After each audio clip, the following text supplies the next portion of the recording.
क्या आप सभी को दिखाई नहीं दे रहा कि हमारे देश की हालत क्या हो गई है? क्या आज देश के सभी मुद्दों पर रोक लगा दी गई है?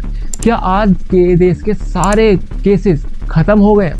क्या देश के सो कॉल्ड यंग लोगों पर यही काम रह गया है कि अगर किसी की बात हमारे पॉइंट ऑफ व्यू से अच्छी ना लगे तो उसके घर जाकर दंगे करो? क्या इसी तरह देश टेक्नोलॉजी की तरक्की पर काम करेगा? लेकिन करेगा कैसे? लेकिन सरकार तो जॉब प्रोवाइड करती नहीं है और इस पर ध्यान भी नहीं दिया जाता है। आज देश की कोर्ट की कोई मान्यता नहीं है। आज परसेप्शन बन गया है कि दंगे करो, ज्यादा से ज्यादा क्या होगा, 2 दिन के अंदर बेल मिल जाएगी। आज हिंदू मुस्लिम दुश्मन बन गए, एक कास्ट दूसरे कास्ट की दुश्मन है। आज एक आदमी दूसरे आदमी का दुश्मन। हमारे देश में अगर किसी की बात लोगों को अच्छी नहीं लगती है तो उसे जान से मारने की धमकी दी जाती है और लोग इसे क्राइम नहीं समझते। ये बहुत ही बड़ी हिपोक्रेसी है। जो करे क्राइम उसे दो शाबाशी और जो करे भला उसे दो गाली। किसी ने सही कहा था कि सच्चाई कड़वी होती है, लेकिन इतनी कड़वी होती है आज देख भी लिया। कुणाल कामरा, जिनके बारे में आज पूरा देश बात कर रहा है, वो एक स्टैंड अप कॉमेडियन है जिनके यूट्यूब पर 3.25 लाख सब्सक्राइबर है और जिनकी कॉमेडी पॉलिटिक्स पर व्यंग करती है।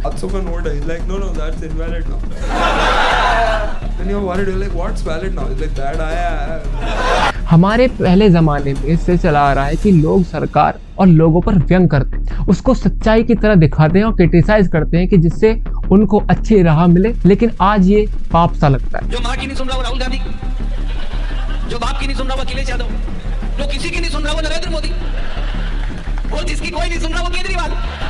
कुणाल कामरा ने 24 मार्च को अपने यूट्यूब चैनल कुणाल कामरा पर एक वीडियो पोस्ट किया जिसका नाम था नया भारत।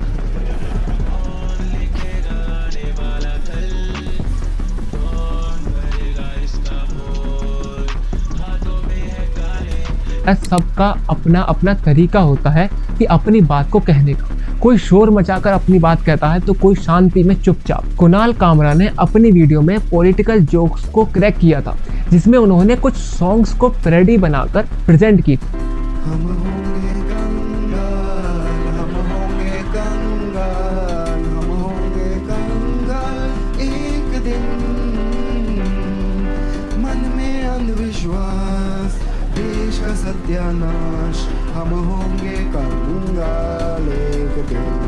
ऐसे 3-4 सॉन्ग थे जिसमें उन्होंने ऐसी बातें की थी, लेकिन बवाल हुआ इस वाले पैरोडी पर जिसमें उन्होंने कहा था कि थाने की रिक्शा, चेहरे पे दाढ़ी, आंखों में चश्मा, हाय। थाने की रिक्शा, चेहरे पे दाढ़ी, आंखों में चश्मा, हाय। एक झलक दिखलाए कभी गुवाहाटी में छुप जाए। आंखों पर चश्मा और चेहरे पर दाढ़ी और थाने का रिक्शा, जिसमें क्लियर नाम तो नहीं लिया लेकिन पता चल रहा है कि किसके बारे में बात की जा रही है और किसको इशारा किया जा रहा है। महाराष्ट्र के डिप्टी चीफ मिनिस्टर और शिवसेना के नेता एकनाथ शिंदे को लेकर ये बात कही गई। वैसे तो ये वीडियो शूट हुआ था जनवरी में, लेकिन अपलोड हुआ था 24 मार्च को, जिसके बाद शिवसेना के समर्थक ये वीडियो देखकर भड़क जाते हैं और पहुंच जाते हैं वहां पर जहां पर ये शो शूट हुआ था, द हैबिटेट क्लब, जहां पर पहले से ही एक शो कंटिन्यू चल रहा था। वो गुंडे सो कॉल्ड कार्यकर्ता वहां जाकर पूछते कि कुणाल कामरा कहाँ है।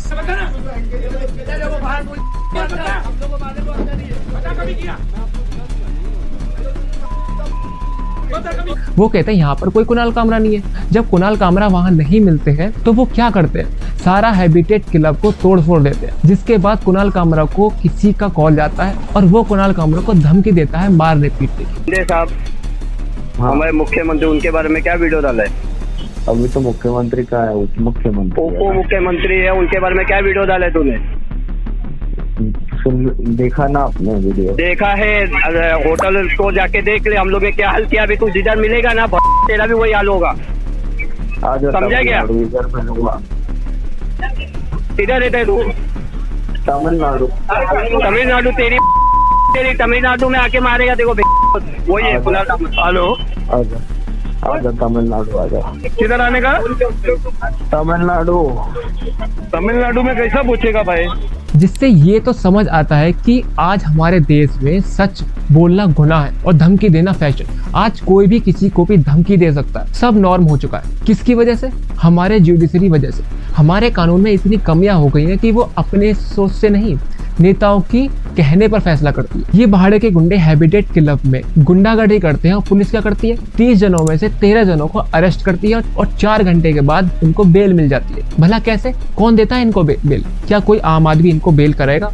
क्या इनके घर वाले इनको बेल कराएंगे? क्या पुलिस वाले खुद ही इनको बेल करा देते हैं? नहीं, भाड़े के गुंडे भाड़े पर काम करते हैं और कोई आदमी भाड़े के गुंडे को किसी के तोड़ फोड़ करने के लिए क्यों भेजेगा? सिंपल सी बात है। और ये एक ही बात नहीं है, ऐसे सौयों बातें हैं जिस पर आज नेताओं की गुंडागर्दी बढ़ती जा रही है। जैसे 2020 में कंगना का बीएमसी के थ्रू कहा गया कि ये अवैध बना गया और उसको तुड़वा दिया गया। मुद्दा क्या था? पॉलिटिकल रिवेंज, क्योंकि कंगना का झुकाव थोड़ा बीजेपी की तरफ था। कंगना ने एक बयान दिया था कि आज मुंबई एक पाकिस्तान की तरह लगता है। महाराष्ट्र के सीएम को ये बात पची नहीं, उन्होंने 24 घंटे के अंदर ही डिमोलिशन का नोटिस जारी करवा दिया। ऐसे ही 2020 में मराठी एक्टर केतकी चिटाले को अरेस्ट कर दिया गया क्योंकि उन्होंने एनसीपी लीडर शरद पवार के अगेंस्ट एक पोस्ट कर दिया था फेसबुक पर। ऐसे ही किस्सों की भरमार है। 2019 में शिवसेना वर्कर्स ने एक आदमी का मुंडन कर दिया क्योंकि उसने शिवसेना और उद्धव ठाकरे को क्रिटिसाइज किया था। 2020 में एक retired navy officer Shiv Sena worker ने उनको पीटा और धमकियां दी क्योंकि उन्होंने उद्धव ठाकरे के खिलाफ एक कार्टून शेयर कर दिया था।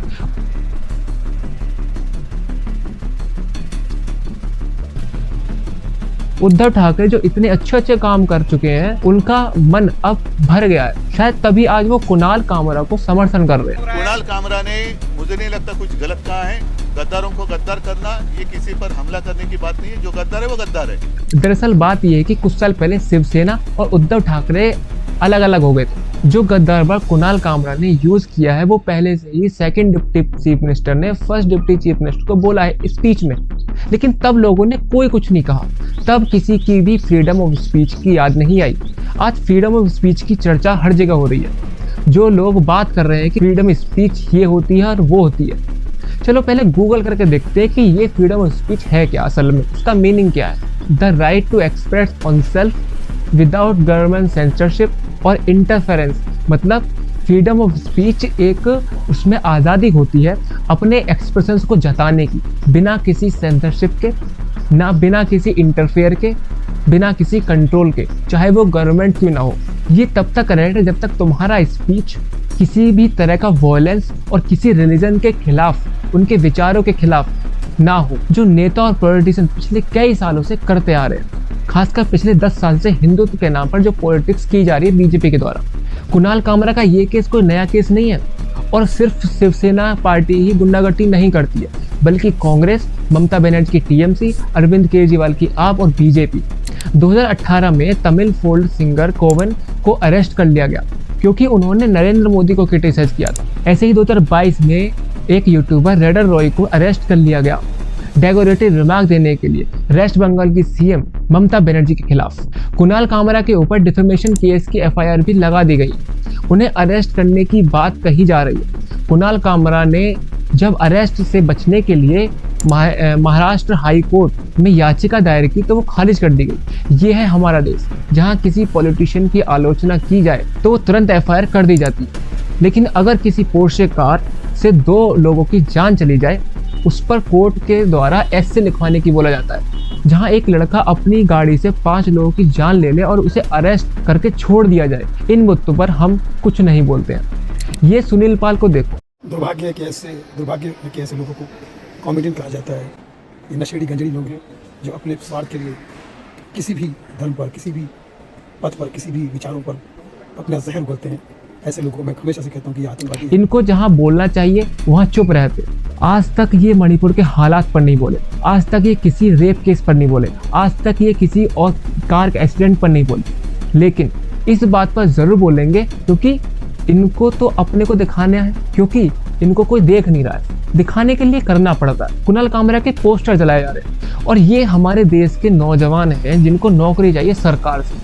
आज जो कुछ भी हमारे देश में हालात हो रहे हैं, आज जो हमारे देश में हालात हो रहे हैं, कोई भी किसी को भी अरेस्ट कर ले रहा है, मीडिया टीआरपी के लिए किसी को विक्टिम बना दे रही है, उसके हाथ धो के पीछे पड़ जा रही है। पुलिस अपनी सोच से नहीं, नेताओं की सोच से काम कर रही है। जिस दिन ये कुणाल कामरा केस हुआ था उससे 1-2 दिन पहले हाई कोर्ट के जज के घर करोड़ों का क्रैश बरामद किया गया था, लेकिन मेन स्ट्रीम मीडिया चुप रहती है, इस पर कोई सवाल नहीं उठाया जाता है और ना तुम लोग उठाते हो। जब से बीजेपी की सरकार आई है भेदभाव क्रिटिसिज्म, हिंदुत्व, मुस्लिज्म इतना बढ़ गया है कि लोग मेन इशू के बारे में बात करना चाहते ही नहीं है। हमारे देश की एजुकेशन रैंक पूरे वर्ल्ड में 53वीं पोजीशन पर है। आज हमारे देश का अनएम्प्लॉयमेंट रेट 45 साल में सबसे ज्यादा हाई रेट पर पहुंच चुका है, सिर्फ और सिर्फ ऐसी हरकतों के पीछे। कुणाल कामरा ने सही तो कहा है, हम होंगे कंगाल एक दिन, मन में है अंधविश्वास, होंगे दंगे चारों ओर, पुलिस के पंगे चारों ओर। हम होंगे कंगाल, हम होंगे कंगाल एक दिन, मन में अंधविश्वास, देश का सत्यानाश, हम होंगे कंगाल एक दिन, होंगे नंगे चारों ओर, करेंगे दंगे चारों ओर, पुलिस के पंगे चारों ओर एक दिन। जो हो रहा है सच्चाई तो है, इसमें बुरा क्या है? आज देश के हालात देख के यही लगता है कि फ्यूचर तो यही होगा। आज हमारे देश में एजुकेशन की बात नहीं करता, आज कोई एम्प्लॉयमेंट की बात नहीं करता, आज कोई स्वच्छता की बात नहीं करता, आज कोई स्मार्ट सिटी की बात नहीं करता। बातें क्या करते हैं कि हमारे नेता पर जोक क्यों मारा, कोई हमारी संस्कृति के खिलाफ कैसे बोल सकता है। यही तो फ्रीडम ऑफ स्पीच है, जहाँ कुछ गलत लगता है उस पर बोला जाता है, चाहे वो गलतियां सनातन में हो या मुस्लिज्म में। आज जिस तरह से मैं देख रहा हूँ कि उत्तर प्रदेश में लोगों का मन हिंदुत्व और हिंदू से इस तरह भर गया है जिसने संविधान की धज्जियां उड़ा दी, एक सेक्युलर देश की धज्जियां उड़ा दी। अगर ऐसा ही चलता रहा तो वो दिन दूर नहीं कि हमारे देश की डेमोक्रेसी खतरे में होगी और एक सेक्युलर देश कहा जाने वाला भारत कम्युनल बन जाएगा। आज की वीडियो में बस इतना ही। अपनी आंखें खोलो, एक जेन्युइन इशू के लिए आवाज उठाओ, पॉलिटिशियन के लिए नहीं, देश के लोगों के लिए आवाज उठाओ। अगर ये वीडियो आपको पसंद आता है तो वीडियो को लाइक करें और चैनल को सब्सक्राइब करें। फिर मिलते हैं सो कॉल्ड नए भारत की एक नई और फालतू चीज़ों के लिए आवाज़ उठाने वाली जनता को आईना दिखाते हुए।